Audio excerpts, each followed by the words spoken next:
Cristo y su justicia, por E.J. Waggoner. Cristo, el legislador.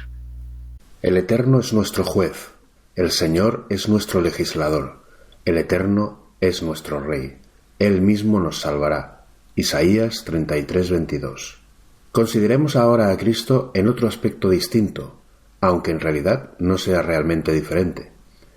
Se trata de la consecuencia natural de su posición como creador, porque el que es capaz de crear debe ciertamente tener autoridad para guiar y controlar. Leemos en Juan 5:22 y 23 las palabras de Cristo. El Padre a nadie juzga, sino que confió todo el juicio al Hijo, para que todos honren al Hijo como honran al Padre. Tal como Cristo es la manifestación del Padre en la creación, así es también la manifestación del Padre legislando y ejecutando la ley. Unos pocos textos de la Escritura bastarán para probarlo.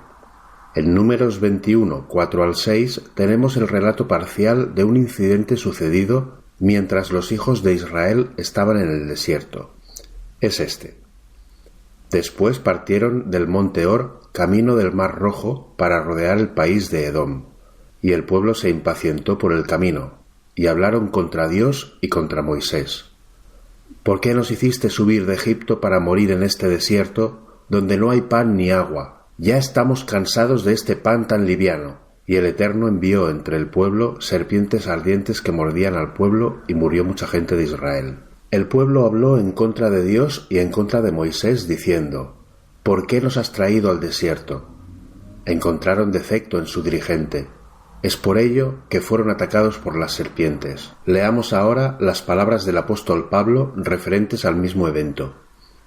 Ni tentéis a Cristo, como algunos de ellos lo tentaron y perecieron por las serpientes. 1 Corintios 10:9. ¿Qué prueba esto? Que Cristo era el dirigente contra quien estaban murmurando. Eso queda aún más claro por el hecho de que Moisés se puso del lado de Israel, rehusando ser llamado hijo de la hija del faraón, y estimó el reproche de Cristo mayor riqueza que los tesoros de Egipto. Hebreos 11:26. Lee también 1 Corintios 10:4, donde Pablo dice de los padres que todos bebieron la misma bebida espiritual, porque bebían de la roca espiritual que los seguía, y la roca era Cristo. Así pues, Cristo era el dirigente de Israel desde Egipto. El tercer capítulo de Hebreos da fe del mismo hecho. Allí se nos invita a considerar al apóstol y sumo sacerdote de nuestra profesión, Cristo Jesús, quien fue fiel en toda su casa, no como un sirviente, sino como hijo sobre su propia casa. Versículos del 1 al 6. Se nos dice a continuación que nosotros somos su casa si retenemos nuestra confianza firme hasta el fin. Por lo tanto, el Espíritu Santo nos exhorta a oír su voz y a no endurecer nuestros corazones tal como hicieron los padres en el desierto, porque hemos llegado a ser participantes de Cristo si retenemos firme el principio de nuestra confianza hasta el fin.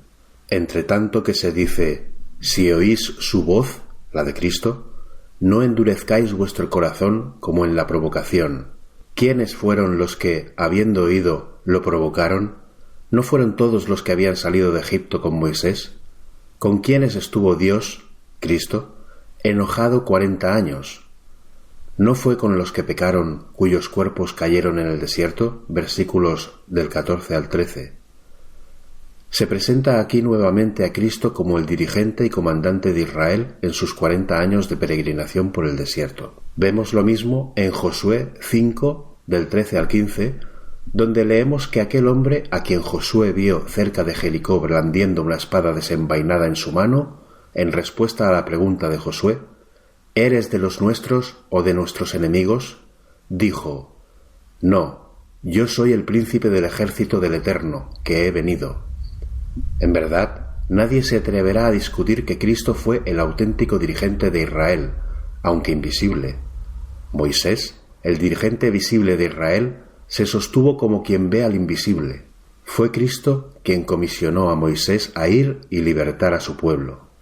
Leamos ahora Éxodo 20 del 1 al 3. Entonces Dios habló estas palabras: Yo soy el Eterno tu Dios, que te saqué de Egipto de casa de servidumbre. No tendrás otros dioses fuera de mí. ¿Quién habló estas palabras?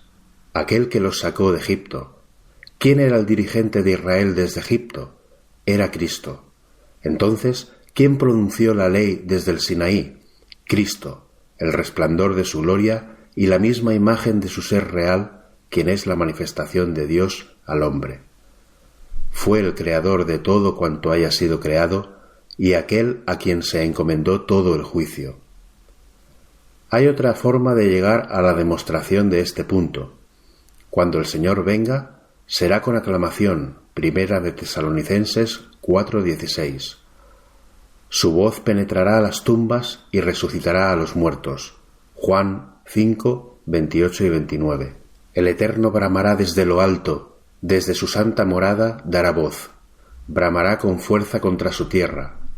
Canción de lagareros cantará contra todos los habitantes de la tierra. El estruendo llegará hasta el fin de la tierra, porque el Eterno tiene juicio contra las naciones.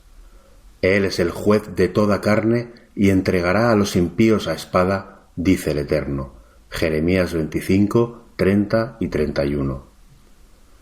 Comparando esto con Apocalipsis 19, del 11 al 21, donde Cristo, como comandante de los ejércitos celestiales, el Verbo de Dios, Rey de reyes, Señor de señores, sale a pisar el lagar del vino del furor de la ira de Dios Todopoderoso, destruyendo a todos los impíos, reconocemos que es Cristo quien brama desde su morada contra todos los habitantes de la tierra al entrar en controversia con las naciones. Joel añade algo más al decir: el Eterno bramará desde Sión, tronará desde Jerusalén y temblarán el cielo y la tierra. Joel 3:16. A partir de estos textos, a los que cabría añadir otros, vemos que en la venida del Señor a libertar a su pueblo, Él habla con una voz que hace temblar la tierra y el cielo. Vacilará la tierra como un borracho, será removida como una choza. Isaías 24:20. Y los cielos desaparecerán con gran estruendo. Segunda de Pedro 3:10.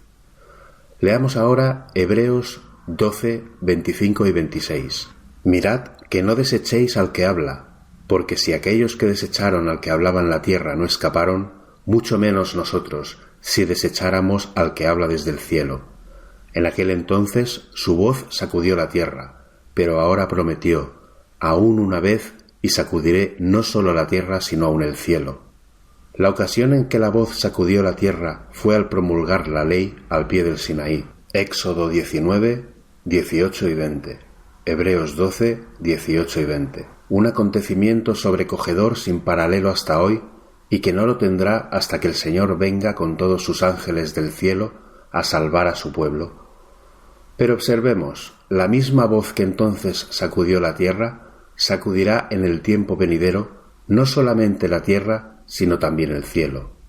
Y hemos visto que es la voz de Cristo que atronará hasta el punto de hacer temblar el cielo y la tierra en el desenlace de su controversia con las naciones. Por lo tanto, queda demostrado que fue la voz de Cristo la que se hizo oír en el Sinaí proclamando los 10 mandamientos. Esto coincide exactamente con la conclusión lógica de lo ya comentado a propósito de Cristo como creador y hacedor del sábado.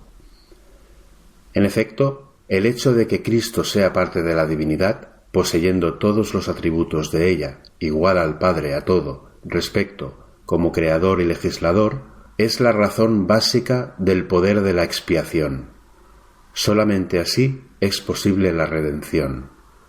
Cristo murió para llevarnos a Dios, Primera de Pedro 3:18, pero si le hubiera faltado un ápice para ser igual a Dios, no nos hubiera podido traer a Dios. La divinidad significa la posesión de los atributos de la deidad.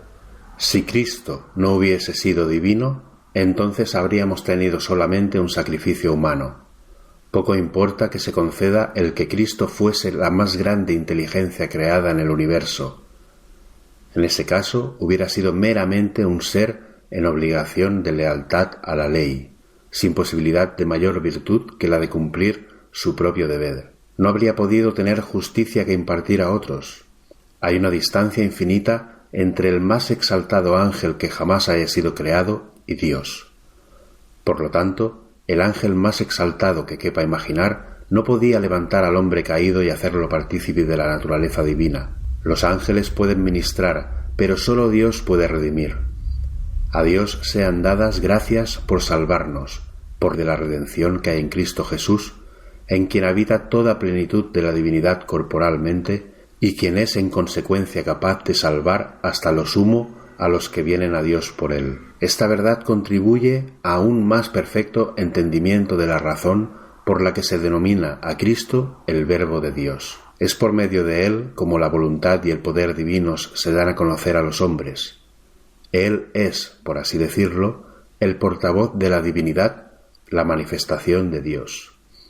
Él es quien declara, da a conocer, a Dios al hombre, plugo al Padre que en Cristo morará toda plenitud, y así el Padre no es relegado a una posición secundaria como algunos imaginan, cuando Cristo es exaltado como creador y legislador, ya que la gloria del Padre brilla precisamente a través de su Hijo. Siendo que Dios se da a conocer solamente a través de Cristo, es evidente que el Padre no puede ser honrado como debiera serlo por parte de aquellos que dejan de exaltar a Cristo. Como él mismo dijo, el que no honra al Hijo, no honra al Padre que lo envió. Juan 5:23. Te preguntas cómo puede ser Cristo el mediador entre Dios y el hombre y también el legislador. No hemos de explicar el cómo, sino aceptar el relato de las Escrituras de que es así. El que sea así es lo que da solidez a la doctrina de la expiación. La garantía que tiene el pecador del perdón completo y gratuito descansa en el hecho de que el legislador mismo, aquel contra quien se ha rebelado y al que ha desafiado, es el que se dio por nosotros. ¿Cómo es posible que alguien ponga en duda la sinceridad del propósito de Dios o su voluntad perfecta para con los hombres cuando se dio a sí mismo para redimirlos? No hay que imaginar que el Padre y el Hijo estuviesen separados en esta obra. Fueron uno en esto, como en todo lo demás. El consejo de paz fue entre los dos, Zacarías 6, 12 y 13. Incluso cuando estuvo aquí en la tierra, el Hijo unigénito estaba en el seno del Padre. ¡Qué maravillosa manifestación de amor! El inocente sufrió por el culpable, el justo por el injusto, el creador por la criatura, el hacedor de la ley por el transgresor de la ley, el rey por sus súbditos rebeldes, puesto que Dios no eximió ni aun a su propio Hijo, sino que lo entregó por todos nosotros, ¿cómo no nos dará también con él gratuitamente todas las cosas? El amor infinito no pudo encontrar mayor manifestación de sí. Bien puede decir el Señor, ¿qué más se habría de hacer a mi viña que yo no haya hecho? Deseamos que este audiolibro les sea de bendición. Fue leído, editado y publicado por el Ministerio La Verdad Ilustrada. Dios les bendiga. Si quieren más información, no olviden visitar nuestra página web www.laverdadilustrada.com.